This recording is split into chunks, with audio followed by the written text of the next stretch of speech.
ادھر سے حضرت عمر فاروق کے دل کے اندر کوئی خیال پیدا ہوتا، ادھر سے اللہ کا قرآن آ جاتا تھا۔ حضرت عمر فاروق حضور کی بارگاہ میں آ گئے، عرض کیا یا رسول اللہ، ایک پتھر ہے جس لوگ مقام ابراہیم کہتے ہیں، وہ پتھر جس پر کھڑے ہو کر اللہ کے نبی حضرت ابراہیم نے خانہ کعبہ کی دیواروں کو بلند کیا تھا،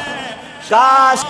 ہم مقام ابراہیم کو مصلی بنا لیں۔ ادھر سے اللہ کا قرآن آ جاتا ہے، اے نبی اپنی امتیوں کو ارشاد فرما دیں وَاتَّخِذُوا مِن مَّقَامِ إِبْرَاهِيمَ مُصَلًّى، اے لوگو جس پتھر پر کھڑے ہو کر حضرت ابراہیم نے خانہ کعبہ کی دیواروں کو بلند کیا تھا، میرا عمر چاہتا ہے کاش اس کو مقام مصلی بنایا جائے۔ میں نے عمر کی خواہش پر اس مقام ابراہیم کو مقام مصلی بنا دیا۔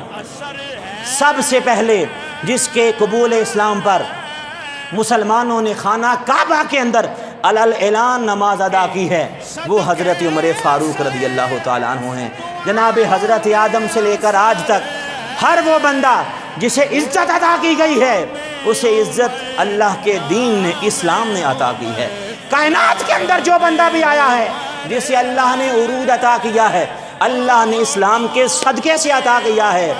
اور جس کے صدقے سے اللہ نے اسلام کو مقام دیا ہے وہ حضرت عمر فاروق رضی اللہ تعالیٰ عنہ ہیں۔